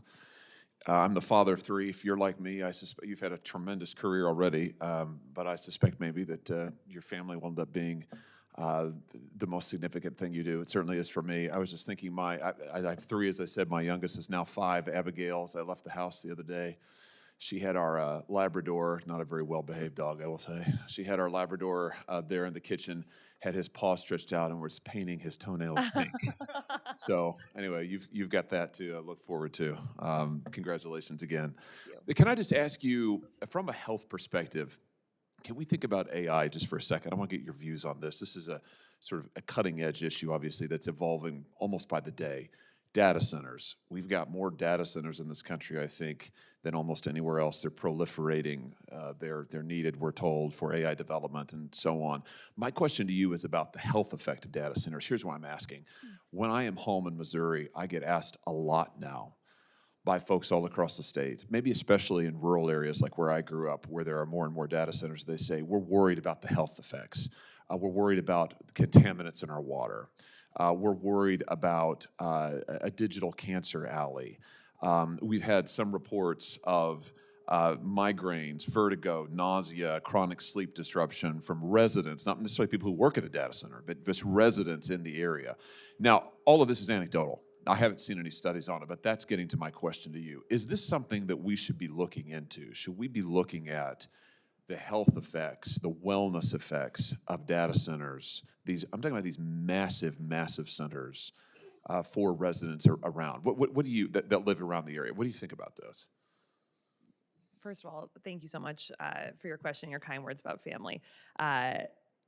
It's an interesting question, and it's one that I'm so glad you're sharing. It's not one that I've actually thought much about in this specific context, but a core and passion of mine, and what I hope to bring to the role is really advocating for understanding how our environmental exposures are affecting our health. It's been understudied, and there's a huge commitment from the NIH, the Whole Person Health Initiative, and through Dr. Jay Bhattacharya's work to look at how these cumulative environmental exposures are affecting our health. And that's something that I hope to champion in this role. And so this would certainly fit squarely within that category. And I'd love to chat with you more about this if I'm confirmed. Good. I look forward to that. I'm glad to hear you say that. You have been just an incredible champion for looking at these environmental factors as well as diet and the other things that you've been talking about. And who knows? I mean, correlation is not causation, of course. You're a scientist. This is all, what I'm hearing is anecdotal. I think what I read in the press is anecdotal. But maybe we do need a study on it. I mean, there's a sufficient number of these centers, and they're not going to be fewer. There's going to be a lot more everywhere. And the level of concern I hear from working people, these are just normal people. They're showing up to work. They're trying to raise their families, and they're concerned for their health. You know, there are concerns about costs and so forth, but just putting those aside, they're concerned about their health. And I don't know what to tell them because I'm not a physician, I'm not a scientist, but I do think maybe the time has come to say, well, we're going to take this seriously. I mean, we'll look at it, and we'll figure out what the truth is, and we'll figure out if there are things that we need to do to protect the health of our folks. So I'm glad to hear you say that you would make that a priority, and I look forward to working with you on that. Can I introduce you here in just the few seconds that I have remaining, 90 seconds or so, to a young man whose name was Adam Rain. I think we may have a poster of him behind me. Adam was 16 years old when he was groomed by an AI chatbot into committing suicide.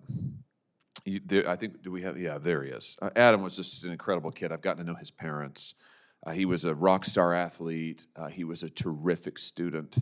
And he started using an AI chatbot, ChatGPT in this case. It's all a matter of public record. He started using a chatbot to do homework. And over time, this chatbot introduced him to the concept of self-harm. He tried to commit suicide multiple times. The chatbot told him every time, don't tell your parents. He didn't. He's very close to his parents before this, I should say. I've met them. They're wonderful people. They've testified.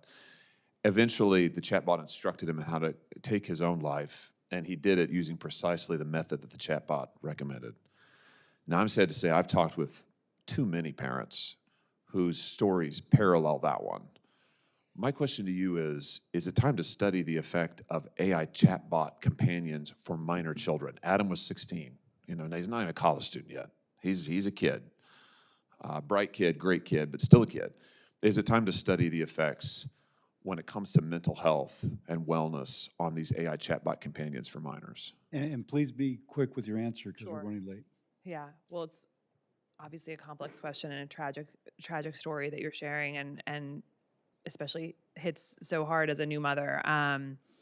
I think that you and I are in complete alignment that children's health and protecting minors is of paramount importance. I think a country that doesn't protect its children, has gone off course, and it's a top priority of mine to do everything that we can to make sure children are healthy and safe. Good. I look forward to working with you on this. Thank you, Mr. Chairman. Senator Also Brooks. Thank you so much, Chair Cassidy, for hosting today's hearing. Dr. Means, welcome. Thank you so much for being at this hearing, and congratulations again on your beautiful, beautiful baby. I want to first begin by the places where we agree. The industry, you agree that industry should not have undue influence over our health policies. In fact, you have written that when pharmaceutical companies have a direct line to network television through advertising, and I quote, you say, they can have influence over what messages are emphasized on the news and what is deemed misinformation or truth. Now, can you confirm that those are your words? That sounds like something I would say. I'm sorry? That sounds like something I would say. Okay, perfect. And I also want to confirm again that you have been compensated. Have you ever been compensated for platforming, spotlighting, or highlighting companies in your newsletters or podcast appearances? Yes. Okay, so Or for not example, podcast, but in my newsletter, I've had newsletter sponsors for my newsletter, yes. okay, for example, Energy Bits. Have you received compensation from a company called Energy Bits? Yes. Okay, and in your newsletter, the very same one where you rail out against pharmaceutical advertising, you acknowledge that Energy Bits sponsored your newsletters. And I wonder, were you aware that the Better Business Bureau found that that company, Energy Bits, failed to provide substantiation for health-related and environmental claims and recommended that it discontinue doing so? Senator Also Brooks, I take conflicts very seriously. I've I've worked diligently with the Office of Government Ethics to make sure we've looked at all potential conflicts of interest, have signed a letter, had been cleared, and have signed a letter stating my commitment to divestments. And of course, during my time, if I am confirmed in office, I would take no money from any Let company. me, Dr. Means, let me just add a little bit more here. I know the time is tolling. Were you aware that this same company was served notice under California's Proposition 65 law alleging that their products contain lead above the allowable levels? Were you aware of that? Again, I just want to reiterate, in this office, I will not be taking any financial compensation from any companies. I will be complying with the Office of Government Ethics thoroughly before, during, and after my time in office, and I'm very committed to that. Okay, let me ask you about another company. Have you ever received compensation from a company called Peak? Yes. Okay, and in your newsletter number 33, you acknowledge that Peak has sponsored you. Now, were you aware that this company was served notice under California's Proposition 65 for containing and failing to disclose that lead above the allowable amounts, a carcinogen and reproductive toxin, was present? I just want to repeat, I've worked with the Office of Government Ethics. I am not going to be taking any Okay, financial but we're talking about just the compensation. ones you've already, so this is an We're talking ethics. about conflicts. Mhm. And I have been cleared by the Office of Government Ethics through an exhaustive process. I have signed a letter that I will be fully compliant. And this is before, during, and after the term. I take it very seriously, and I'll work closely with them to make sure there are no conflicts. The point here is that you've received compensation from these companies, including Daily Harvest, where this company was subject to an investigation by the Food and Drug Administration after hundreds became seriously ill after consuming the product. And these are companies that you have received money from.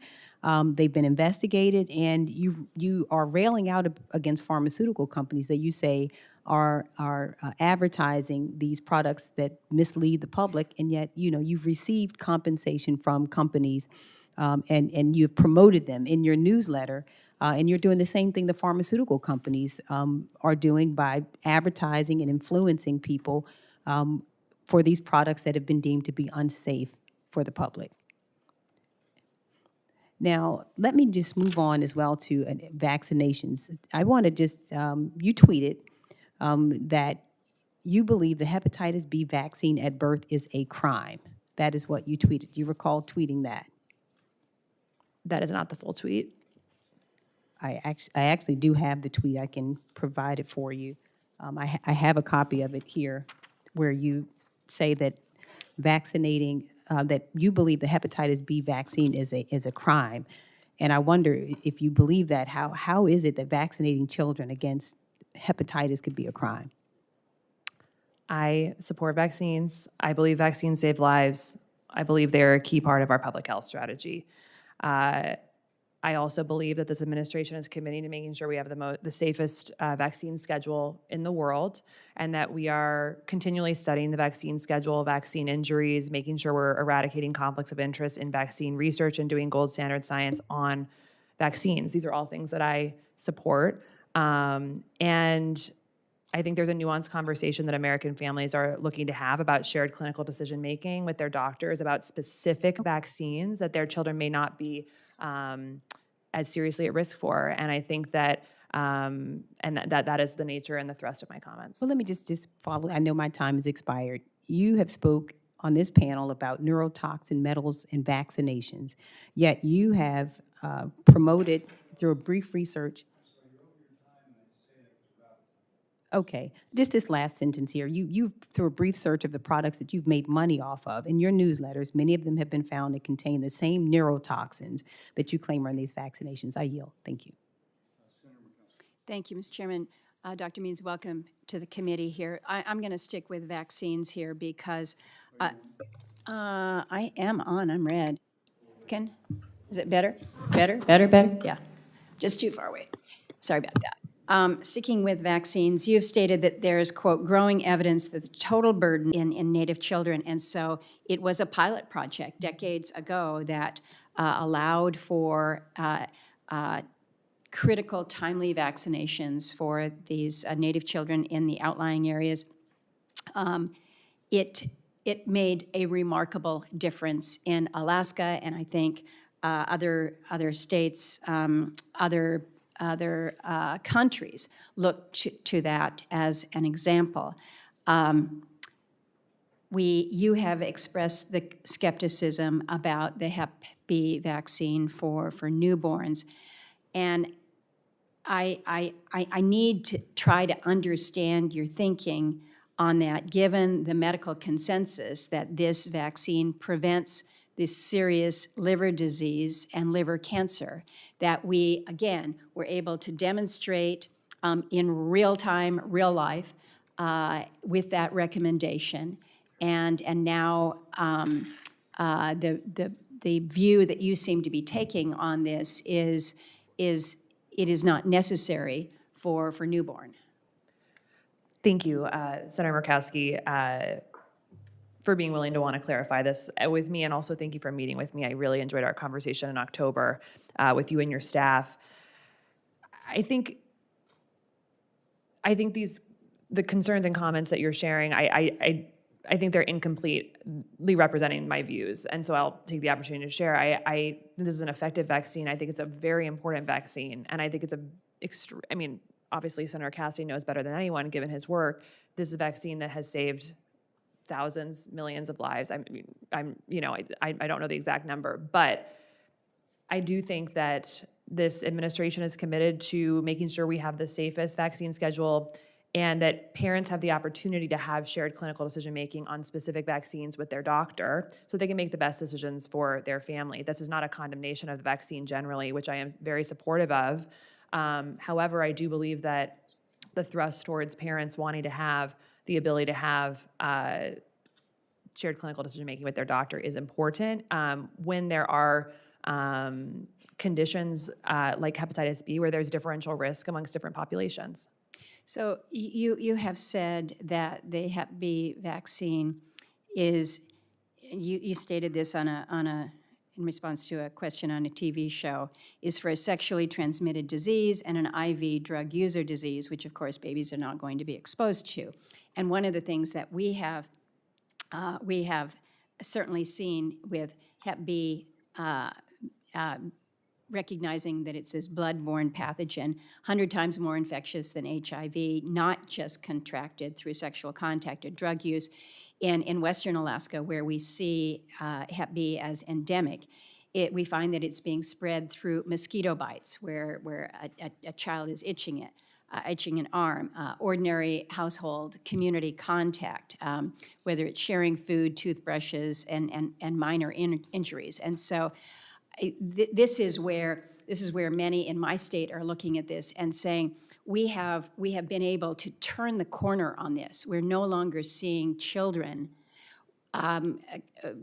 with liver cancer, with this liver disease, and it is because the hepatitis B vaccine has been made available to them at birth. And so my hope is that as you are communicating the value of childhood vaccine, that demonstrated positive results of vaccines just like this would be communicated, and not just everybody needs to consult with their doctor. But if you're an Alaska Native population that has been systematically impacted in a way that we've now seen a marked difference, it seems to me that's where you should be directing it. I'm well out of time, sir. Thank you. Thank you. Senator Hickenlooper. Hello, Ms. Means, congratulations on your birth. As I know from 2 experiences, that is about the most magical time you can ever have. We know that many Americans struggle with the issues around infertility. Medical intervention often is necessary. According to the American College of Obstetrics and Gynecology, by the age of 30, fertility in women starts to decline. And gets more rapid, that rate of decline gets more rapid throughout the decade. For families like mine, where a childbirth would have been impossible without IVF, I think it's potentially damaging to widely spread a message that if only we made lifestyle changes, we too could conceive naturally. I think that the people that are struggling with infertility sometimes feel that if they only made lifestyle changes, the world would open up. And I guess my question then is, how much time should a woman of childbearing age take to self-reverse a fertility struggle that may ultimately serve as further setback to them growing their family? And I, again, say this as someone who, we did use IVF, as you're aware, and it was a transformational. Right. That wouldn't have been possible without that. So how long should people wait before making that decision? Thank you, Senator, for this very thoughtful question and also for meeting with me in October. I, of course, can't answer for a specific time period that someone should wait. But the broader message, which is I think one that we probably agree on, is that the American people deserve to, and I think want to, have information from medical authorities about what is possible and what the evidence shows in terms of what environmental factors are affecting these really important issues in our life, like fertility.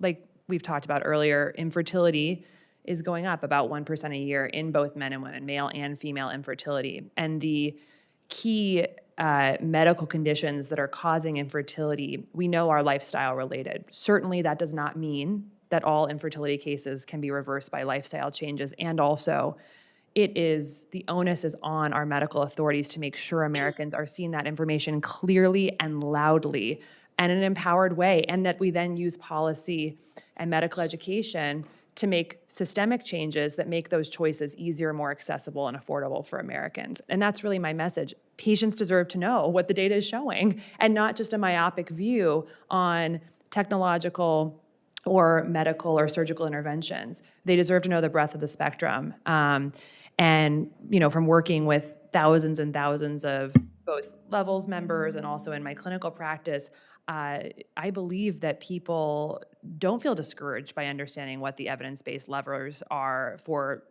how they can impact their own health. I think they're looking for that right now, and it's a yes and answer. I think IVF is miraculous. I think it should be widely accessible. And with that said, I also think we need to give patients the best public health information about what is impacting these conditions that are plaguing our population. Let me switch tack here and talk a little bit about autism, because obviously I don't think we definitively know what causes autism. I think we agree on that, and certainly I applaud any fact-based effort to get a better understanding of that diagnosis. You've stated that the cause of autism is very likely to be multifactorial, and anyone who claims to believe that it can be just only one factor is mistaken. So I guess the question is, are those who believe autism is singularly caused by vaccines, including some of those currently serving at the Department of Health and Human Services, by that calculus, are they incorrect? I can't speak for every person who's made a comment about autism and vaccines. I know that people are in pain looking at the childhood chronic disease epidemic and the rising rate of childhood neurodevelopmental diseases, and they're looking for answers.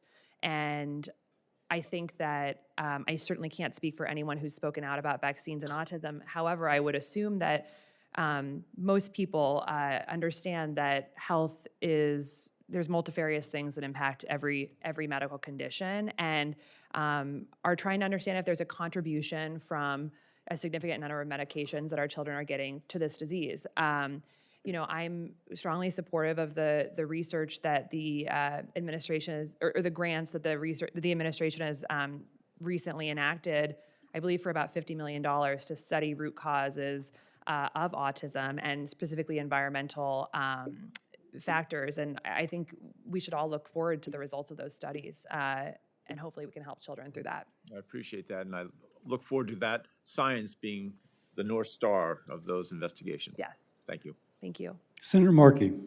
Thank you. Dr. Means, thank you for being here and congratulations. Thank you. You have spoken extensively, including earlier in this hearing, about the root causes of chronic diseases and the harmful impacts of unhealthy foods and environmental toxins. And this is an area where you and I may have some common ground. Over a decade ago, I called on the EPA to review the safety of pesticides and their link to cancer. So yes or no, Dr. Means, do you agree with the scientific research that glyphosate, one of the key ingredients of the most widely used weed killer Roundup, is harmful to humans? I certainly have significant concerns about many of the environmental chemicals that are used in our agriculture system, of which glyphosate is one of them, and I think they need to be significantly more robustly studied so that we can understand the cumulative impact on health, and that's a passion of mine. Yeah, according to your blog post of August 19th, 2024, and I have this here, you wrote, quote, "The World Health Organization has explicitly stated that glyphosate damages our DNA and probably causes cancer." So I request unanimous consent to Without objection. submit the blog post. Thank you. You also wrote that there are, quote, "billions of people impacted by the sublethal chronic impacts." These are toxic substances, you wrote. So I agree with your concerns about glyphosate. We should prioritize protecting people from harmful chemicals, not pushing them. Yet last week, Donald Trump signed an executive order to promote production of glyphosate-based herbicides. Just a few months before, the Trump administration filed a brief with the Supreme Court arguing that Monsanto, one of the main producers of glyphosate, should be shielded from lawsuits from Americans who develop cancers from being exposed to glyphosate-containing Roundup, which is a weed killer. Instead of fighting for families with cancer, the Trump administration is fighting against them. So again, back to you. Yes or no, do you think President Trump's executive order promoting the production of glyphosate, which you yourself have said likely causes cancer, will put American families' health at risk? Senator Markey, you and I both know that these issues around agriculture and health are extremely complex and are affecting farmers, consumers, food producers, food accessibility. My understanding of the executive order is that the thrust of this has to do with national security and decreased resilience and reliance on foreign countries for tools that farmers are currently using right now. But these are But- things, and two these things- are cancer-inducing chemicals. We But must, as a- according to your own statements. We must, as a country, move away from using toxic inputs in our food supply, and we must study these chemicals more to understand their effects. I am very gravely concerned about the health impacts of these I chemicals. understand that. Doctor, I'm just trying to help you to agree with yourself. You've already said it in the past, but Trump is contradicting you. Our He- food he is system is side- dependent currently on these chemicals. There is a good faith movement towards moving our food system towards regenerative agriculture and precision application of pesticides. I believe in good faith that is happening within this administration. I do also believe that we must do that for It's human not health. good faith. He's immunizing. He's arguing that there should be an immunization of Monsanto Yeah, against any and I- lawsuits. That's not good faith. That's just siding with the chemical manufacturing company that is in fact causing the cancers. So don't you think it does put people, families at risk if these chemicals are in the system? That's been your position historically. I think there's grave issues with these chemicals. I think that we are in a very complicated moment for agriculture and food. We cannot overturn the entire agriculture system overnight. That would hurt farmers. It would hurt food prices. This is a national security That's not what the Trump decision. administration, that's not what the Trump administration And as said. a physician and as the Surgeon General, my focus would be on making sure that we are protecting American consumers and their health and making sure that we are having transparent, honest conversations about these I'm disappointed to see you back away from your efforts to I am protect not in American any way families. backing away from this issue. It is a core passion of my life. Look at Secretary Kennedy has already backed away from his prior statements that glyphosate is a carcinogen and a, quote, likely culprit behind chronic diseases in the United States. That's a total U-turn. This administration on the has- health risks of has- glyphosate. Total Could I U-turn by take- Kennedy, and you're in his agency. Yep, thank you. Could I respond, Senator Cassidy? The administration has put down in very clear writing through the MAHA strategy that we are going to study the chemical inputs of our food supply. We are going to make sure American consumers are protected, and that we are entering an era where we are going to prioritize helping farmers move to more sustainable farming practices. I think those are all good things. I think it's extremely important both for our planet and our health, and I'm going to be a champion on that issue. The MAHA movement is not happy with the Trump executive order. Okay, that's the reality. Thank you, Mr. Chairman. Taking the chairman's prerogative, I've listened obviously to everyone. I'll have a couple follow-ups. When you speak of shared decision-making as regards immunization, right now the doctor speaks with the mom or the dad as regards should the child be vaccinated. There's nothing like takes the parent out of the room and gives the child the shot. No, we're about to give and they discuss it and they give it. Are you speaking about something more than what is currently used? I think, Senator Cassidy, I think that in our current landscape of our healthcare system, robust, thorough conversations about informed consent So are that lacking. should happen. So are you speaking of a formal consent form? No, I'm speaking of generally that we need to unburden our doctors to make sure we're having conversations that address all parent concerns, that don't shame parents, and that honor the ability to have robust and nuanced conversations about medical decisions for our children. But that happens. So you're advocating for something different, I think. My pediatricians tell me they routinely have these conversations. Are you advocating for something different than what my pediatricians say they routinely have? If these pediatricians are doing that, I commend them, and I think that's fantastic. And I think we need to support doctors and our broken medical But system. are you advocating for something different than the doctor saying, I think your child needs the hepatitis B vaccine? When the child passes through the birth canal, they are exposed to the same secretions that they would be through intercourse. By the way, when they're a teenager, they may have intercourse with someone who's a chronic carrier. Now is the perfect time, and it's safe. Now, would you ask for something more than that? Or I'm not quite clear because it seems as if status quo is not adequate, and that's what I'm trying to understand. I support the CDC's recommendations on the vaccine schedule. I get that, but I'm asking what I'm trying to get at, are you asking for a formal, informed consent as if somebody's going for bypass surgery or somebody's going for an appendectomy for an immunization?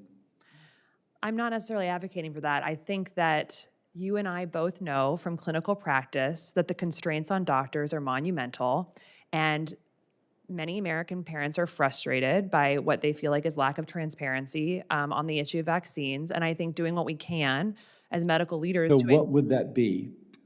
it's encouraging a culture shift towards making sure that we're respecting parent questions, choices.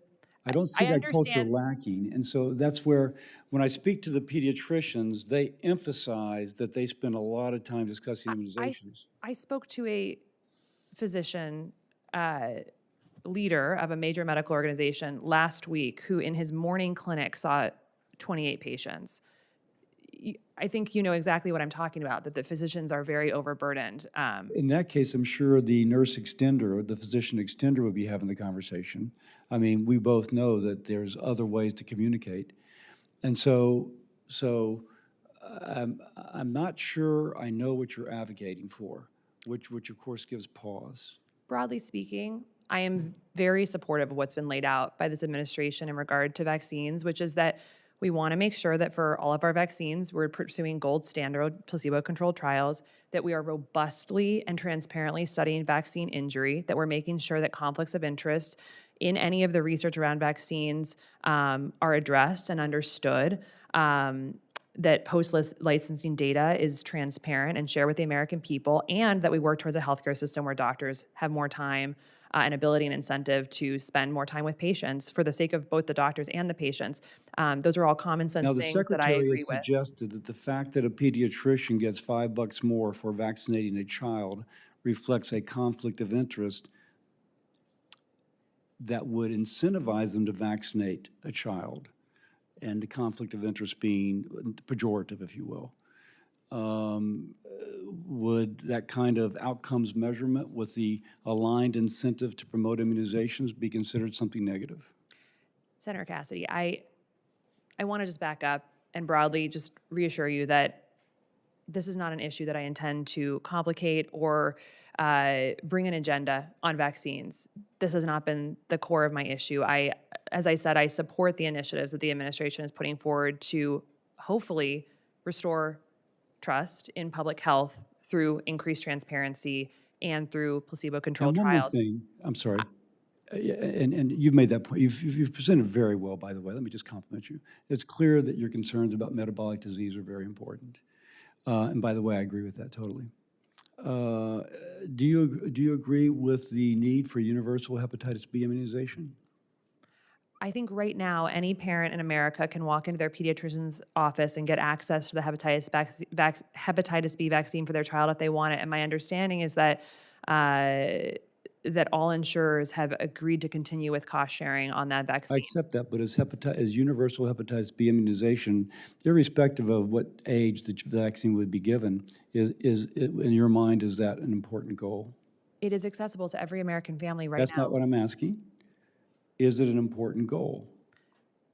I think it is important, an important vaccine. It's a life-saving vaccine. I also think that parents' autonomy and family autonomy. No one's and arguing that, because no one needs to forces be the respected. child. Well, that no one forces- universal and parent autonomy, but broadly speaking, I